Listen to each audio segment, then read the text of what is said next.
Hello दोस्तों, स्वागत है आपका आपके पसंदीदा प्लेटफॉर्म नोट्सबुक आईएएस में। तो आज हम लोग चर्चा करने वाले हैं एक सबसे महत्वपूर्ण विषय पे, जो उत्तर प्रदेश के जो परीक्षाएं होती हैं उसमें जो सबसे ज़्यादा महत्वपूर्ण होने वाला है। जैसे आपको पता है, कई महीनों से अड़चन चल रही थी उत्तर प्रदेश में नए जिले को बनाने को लेकर, और फाइनली उत्तर प्रदेश सरकार ने नए जिले का घोषणा कर दिया है।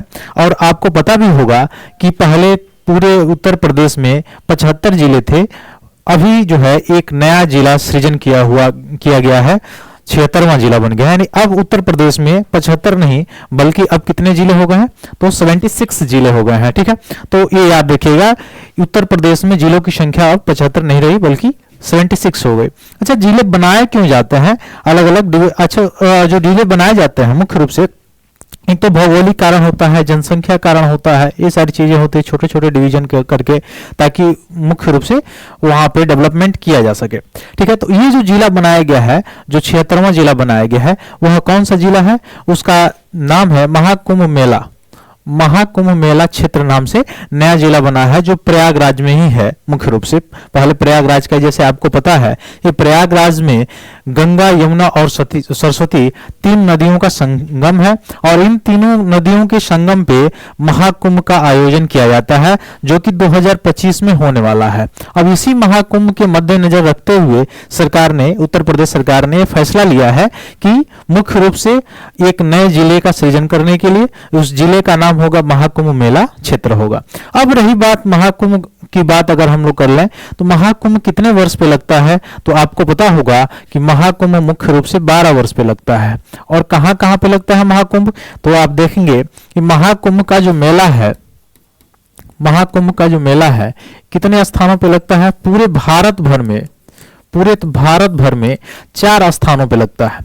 अच्छा, ये जो कुंभ का मेला है, इसका शुरुआत कब किया गया? तो ऐसा माना जाता है कि जो मुख्य रूप से आपको पता है कि जो अमृत कलश निकला था सागर मंथन से, तो सागर मंथन से जो अमृत कलश निकला था, देवताओं जो है मुख्य रूप से राक्षसों से बचाने के लिए जिन जिन जगहों पे इस कलश को स्थापित किया गया था, वहां पे मुख्य रूप से कुंभ का आयोजन किया जाता है। तो आपको पता है कि भारत में ऐसे 4 जगहों पे कुंभ का आयोजन होता है। और कहां कहां पे होता है मुख्य रूप से? तो एक तो प्रयागराज, आपको पता ही है, प्रयागराज पे होता है। दूसरा जो है हरिद्वार, तीसरा जो है मुख्य रूप से उज्जैन, और चौथा जो जगह है उसका नाम है नासिक। कौन सा? नासिक। तो इन चारों जगहों पे क्या होता है? महाकुंभ या कुंभ का आयोजन होता है। तो महाकुंभ कितने वर्ष पे लगता है? 12 वर्ष पे लगता है। ठीक है, कुंभ तो हर वर्ष लगता है मुख्य रूप से, लेकिन महाकुंभ कितने वर्ष पे? 12 वर्ष पे लगता है। और प्रयागराज, हरिद्वार, उज्जैन और नासिक, इन 4 जगहों पे लगता है, जिसमें से प्रयागराज उत्तर प्रदेश में, हरिद्वार मुख्य रूप से कहां पे? उत्तराखंड में पड़ता है, और उज्जैन जो है मुख्य रूप से मध्य प्रदेश में पड़ता है। नासिक की अगर हम बात करें तो ये कहां पे पड़ता है? महाराष्ट्र में पड़ता है। कहां पे? महाराष्ट्र में। अब इससे रिलेटेड आप नदियों के नाम भी याद रखेंगे कि किन किन नदियों के किनारे महाकुंभ का आयोजन होता है। तो मुख्य रूप से अगर प्रयागराज के बारे में अगर बताएं तो प्रयागराज में किन किन नदियों के तट पे? गंगा, और गंगा के दाहिनी छोर से आके मिलती है कौन सी नदी? यमुना नदी, इसकी जो सहायक नदी है। और मुख्य रूप से ऐसा माना जाता है कि सरस्वती नदी भी है, लेकिन मुख्य रूप से सरस्वती नदी दिखाई नहीं देती है। ठीक है, तो गंगा, यमुना और सरस्वती नदियों का संगम है प्रयागराज में। यहाँ पे क्या किया जाता है? महाकुंभ का आयोजन होता है। तो प्रयागराज में कौन कौन नदी है? गंगा, यमुना और सरस्वती, इन तीनों नदियों के जो मुख्य रूप से किनारे हैं, वहां पे प्रयागराज में महाकुंभ का आयोजन होता है। वैसे अगर बात करें हरिद्वार की, तो हरिद्वार में कहां पे होता है? गंगा के तट पे। हरिद्वार में जो कुंभ का आयोजन होता है गंगा नदी के किनारे होता है। वैसे अगर बात किया जाए उज्जैन की, तो उज्जैन में किस नदी के किनारे? तो उज्जैन में एक नदी है जिसका नाम है क्षिप्रा नदी। कौन सा नदी? क्षिप्रा नदी। आपको पता भी है कि जो उज्जैन है किस नदी के किनारे बसा हुआ है? तो क्षिप्रा नदी के किनारे बसा हुआ है। और इसी क्षिप्रा नदी के किनारे जो है कुंभ का आयोजन किया जाता है उज्जैन में भी। और नासिक में पूछा जाए किस नदी के किनारे, तो नासिक में आपको याद होगा कौन सा नदी? गोदावरी नदी। ठीक है। तो साथ साथ आप नदियों के नाम भी याद रखेंगे जहां जहां पे ये कुंभ का आयोजन होता है। तो मुख्य रूप से प्रयागराज, हरिद्वार, उज्जैन और नासिक, आप नदियों का नाम याद रखेंगे। स्टेट का भी याद नाम रखेंगे, उत्तर प्रदेश, उत्तराखंड, मध्य प्रदेश और महाराष्ट्र, इन 4 राज्यों में, 4 स्टेट्स में होता है। नदियों का नाम हमने अभी बताया। तो मुख्य रूप से हमने ये तो जान ही लिया है कि महाकुंभ का आयोजन क्यों होता है और कितने वर्ष पे होता है, किन किन नदियों के तट पे होता है, और मुख्य रूप से ये भी हमने देखा कि किन किन राज्यों में होता है। लेकिन ये चर्चा का विषय आज बना हुआ है मुख्य रूप से क्या, जो उत्तर प्रदेश में 75 की जगह पे अब जिलों की संख्या कितनी हो गई है, 76 हो गई है। तो आइए चलते हैं, हम लोग देखते हैं कि इस जिले में कितने तहसील रहने वाले हैं और कितने गांव इस जिले में शामिल हैं। तो आप देखेंगे कि ये जो नया जिला बना हुआ है महाकुंभ मेला क्षेत्र, इसमें जो उत्तर प्रदेश का जो 76वां जिला है, इसमें 4 तहसील और 67 गांव शामिल होंगे। ठीक है। तो इस जिले में कितने गांव हैं, मुख्य रूप से 67 गांव और 4 तहसील, जो आपके एग्जाम ऑफ व्यू से, एग्जाम ऑफ पॉइंट से बहुत ही इंपॉर्टेंट है। और मुख्य रूप से आप देखना है कि 2025 में क्या लगने जा रहा है, महाकुंभ का आयोजन होने जा रहा है। कहां पे, प्रयागराज में होने जा रहा है। अब अगर बात किया जाए कि जो जिला बनाया गया है, तो संविधान के अनुसार अगर देखा जाए कि जिलों का सृजन करना या 2 जिलों को मिलाकर एक जिला बना देना, यह किसका अधिकार क्षेत्र है, केंद्र सरकार के अंतर्गत आता है या राज्य सरकार के अंतर्गत आता है। तो हम इसकी अगर बात करें तो मुख्य रूप से यह किसका जिम्मेदारी होता है या किसके अंतर्गत आता है, तो राज्य सरकार के अंतर्गत आता है। यानी राज्य सरकार, स्टेट गवर्नमेंट जो है वह जिलों का सृजन करती है या 2 या 2 से अधिक जिलों को क्या कर सकती है, मर्ज भी कर सकती है, मर्ज करके एक नया भी जिला बना सकती है। ठीक है। तो ये सब अधिकार किसके पास है, राज्य सरकार के पास है। तो इसको भी आप ध्यान में रखेंगे। अब आगे अगर हम बात करें मुख्य रूप से, तो उत्तर प्रदेश के जिले जो हैं उनके बारे में थोड़ा सा हम लोग देख लेंगे। तो उत्तर प्रदेश में जो जो जिले हैं उनके बारे में अगर हम देखेंगे तो आप यहां पर देख रहे होंगे कि कहां से शुरू है। देखिए ये सहारनपुर है, ये कौन सा जिला है, सहारनपुर। तो इसके बारे में थोड़ा सा हम देखें। सहारनपुर जो जिला है वो कहां से, 3 राज्यों से सीमा साझा करता है, एक हरियाणा, एक हिमाचल प्रदेश और एक उत्तराखंड, यहां से सीमा साझा करता है। ठीक वैसे मुजफ्फरपुर कहां से, उत्तराखंड से, बिजनौर उत्तराखंड से, मुरादाबाद उत्तराखंड से, रामपुर उत्तराखंड से, बरेली उत्तराखंड से और पीलीभीत भी उत्तराखंड से सीमा साझा करता है। तो उत्तराखंड से सीमा साझा करने वाले उत्तर प्रदेश के कितने जिले हैं, तो है 1, 2, 3, 4, 5, 6 और 7, यानी सहारनपुर, मुजफ्फरपुर, बिजनौर, मुरादाबाद, रामपुर, बरेली, पीलीभीत, ये जिले जो हैं उत्तराखंड से सीमा साझा करते हैं।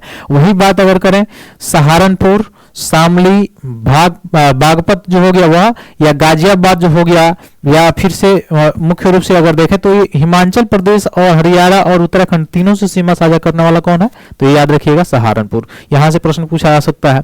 फिर हरियाणा से जो सीमा साझा करने वाले हैं कौन कौन है, मथुरा है, अलीगढ़ है, फिर आपका मुख्य रूप से जीबीएन या गाजियाबाद जो है, उसके बाद से बागपत है, शामली है, सहारनपुर है, ये सब हरियाणा से सीमा साझा करते हैं। वैसे राजस्थान से सीमा साझा करने वाला उत्तर प्रदेश के कौन कौन जिला है, मथुरा है, आगरा है, ये जो है ये 2 जिले जो मुख्य रूप से उत्तर प्रदेश के 2 जिले कहां से, राजस्थान से सीमा साझा करते हैं। वही अगर बात आ जाए कि राजस्थान के बाद मध्य प्रदेश थे, तो जो आगरा जिला जो है वह राजस्थान से भी सीमा साझा करता है और मध्य प्रदेश से भी सीमा साझा करता है।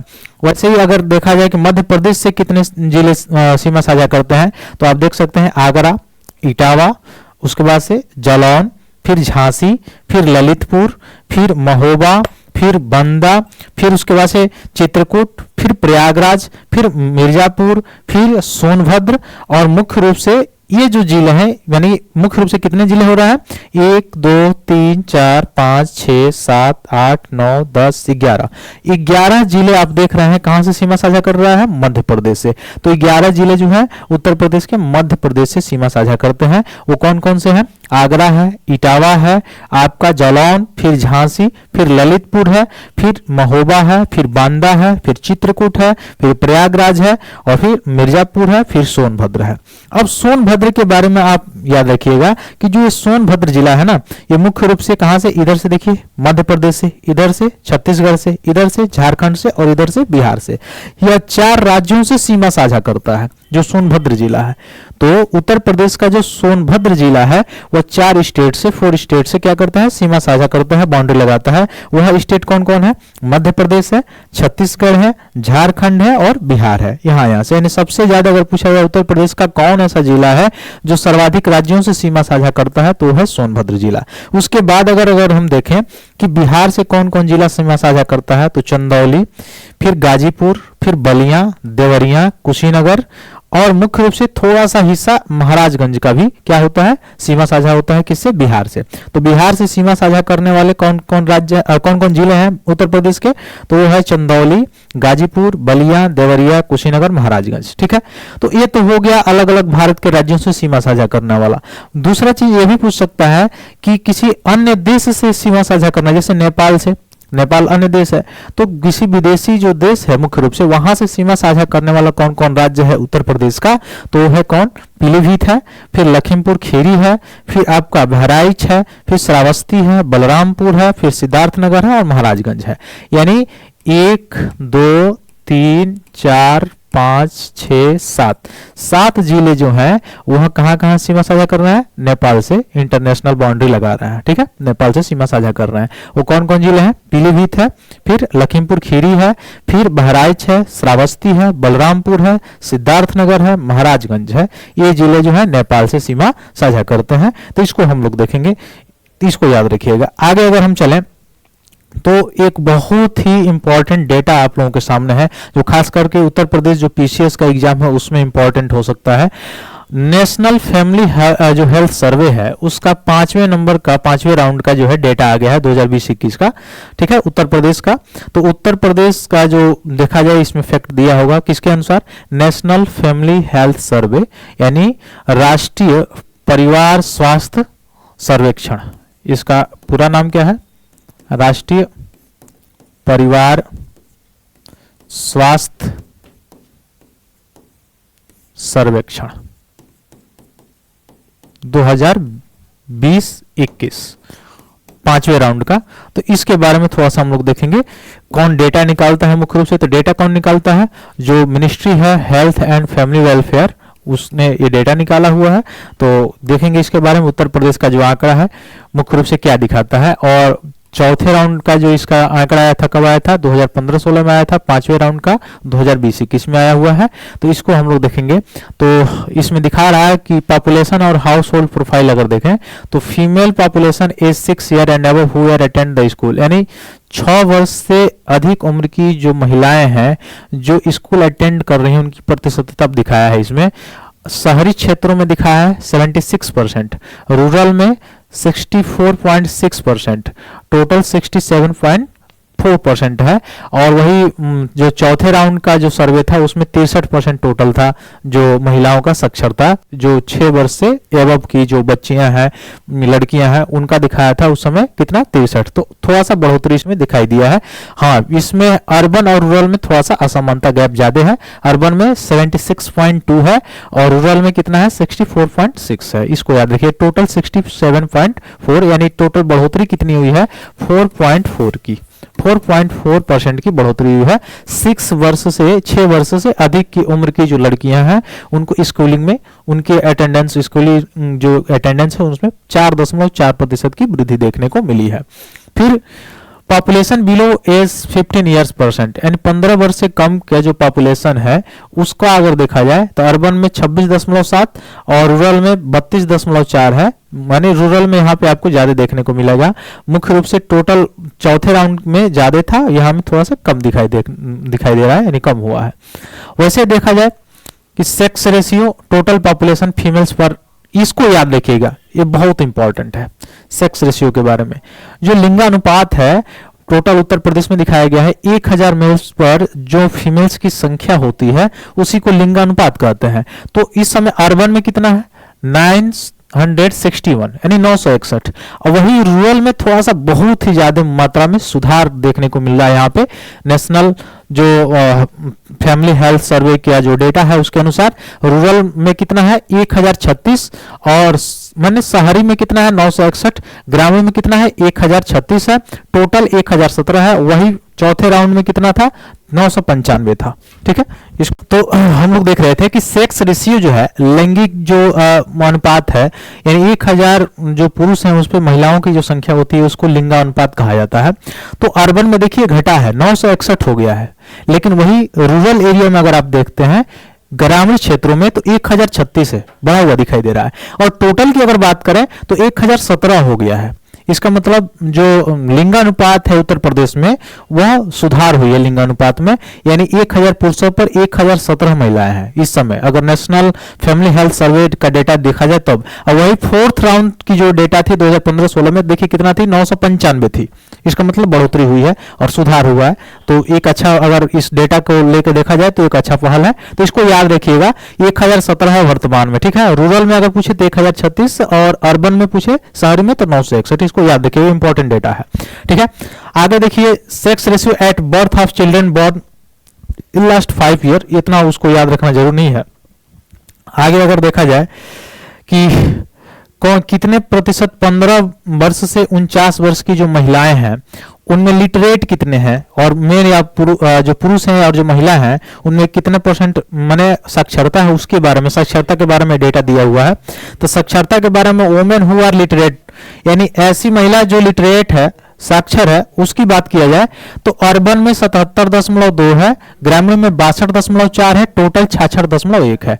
तो कुल जो है 66.1 है, जो कि ग्रामीण क्षेत्रों में अभी भी कम है और शहरी क्षेत्रों में 77.2 है महिलाओं का साक्षरता। ठीक है, इस चीज को याद रखिए। वही अगर पुरुष की साक्षरता की बात किया जाए तो पुरुष की साक्षरता शहरी क्षेत्र में 84.1 है, ग्रामीण क्षेत्रों में 81.2 है और कुल मिलाकर 82.0 है। यानी पुरुष की जो साक्षरता है महिलाओं की साक्षरता से अभी स्थिति बेहतर है। इसमें कहीं ना कहीं सामाजिक रूप से दबाव या मुख्य रूप से जो लड़कियों को, महिलाओं को उतना छूट नहीं दी जाती है बाहर पढ़ने के लिए, ये सब सारी चीजें रिलेटेड है मुख्य रूप से। ठीक है, तो ये सारी चीजें हो सकती हैं। तो ये सब कारक मुख्य कारक हैं। वैसे मैरिज एंड फर्टिलिटी के देखा जाए, ठीक है, मैरिज एंड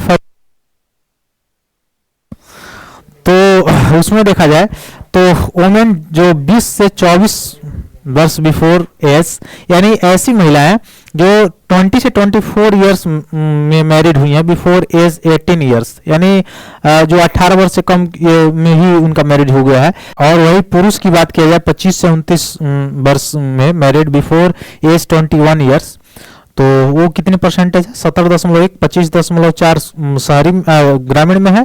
और टोटल देखा जाए तो इसमें 23.0 दिखा रहा है और 4 राउंड की जो डेटा थी उसमें 28.7 था। इसको याद रखना जरूरी है आप लोगों को। वही देखा जाए कि चाइल्ड मॉर्टेलिटी रेट जो है, चाइल्ड मॉर्टेलिटी रेट क्या होता है, 1000 जो बच्चे जन्म ले रहे हैं उसमें से कितने बच्चे जो है डेथ हो जा रही है बच्चों की, उनकी बात किया, मतलब कितना जो है लाइव बर्थ हो रहा है, मतलब कितना जीवित बच रहा है, उनकी बात किया जाता है इसमें मॉर्टेलिटी रेट में। तो न्यूनेटल मॉर्टेलिटी रेट अगर कहा जाए तो मुख्य रूप से ग्रामीण शहरी क्षेत्रों में कम है, ग्रामीण क्षेत्रों में ज्यादा है और ऑन द होल पे 35.7 है। उत्तर प्रदेश की बात की जा रही है और मुख्य रूप से चौथे राउंड में 45.1 है। ठीक ठीक, ये सारी चीजें याद रखिएगा। ठीक है, अगर अनमेंड नीड फैमिली प्लानिंग है तो इसको भी, इस डेटा को देख लीजिएगा, थोड़ा सा इंपॉर्टेंट है। आगे अगर हम देखें कि मॉर्टेनिटी केयर अगर देखा जाए, last birth in 5 years before survey, तो उसमें अगर दिखा रहा है तो mother who had attended checkup the first trimester, उसमें अर्बन में ज्यादा है, ग्रामीण में थोड़ा सा कम दिखाई दे रहा है। ठीक है, वैसे डिलीवरी केयर का देखा जाए तो इसमें इंस्टीट्यूशनल बर्थ जो है शहरों में ज्यादा है, ग्रामीण क्षेत्रों में भी ठीक ठाक है, मतलब बढ़ोतरी हुई है, 82.9 हुआ है और टोटल 83.4 है और चौथे राउंड की डेटा में 67.8 था ये मुख्य रूप से। ठीक है, ये इस चीज को मुख्य रूप से याद रखिएगा। ठीक, अगर आगे चले हम लोग जो जरूरी है इंडिकेटर उसको हम लोग थोड़ा सा चर्चा कर लेते हैं। तो एनीमिया से अगर ग्रसित हैं उनके बारे में दिया है और मुख्य रूप से ये सारी चीजें इसमें ध्यान में रखेंगे। नेशनल फैमिली हेल्थ सर्वे का जो डेटा है, आंकड़ा है, जो 2, 4, 5 आंकड़ा इंपॉर्टेंट था इसलिए मैंने बता दिया। ठीक है, तो इस चीज़ को आप लोग ज़्यादा से ज़्यादा लाइक कीजिए, सब्सक्राइब कीजिए, शेयर कीजिए। ऐसे ही नए न्यूज़ के लिए आप नोट्सबुक पे बने रहिए, और जो भी आपका एग्जाम्स है उससे रिलेटेड तैयारी के लिए आप हमेशा जो नोट्सबुक है इसका जो टेस्ट सीरीज है इसको ज्वाइन कीजिए। तब तक के लिए बहुत बहुत धन्यवाद दोस्तों, मिलते हैं अगले क्लास में। जय हिंद।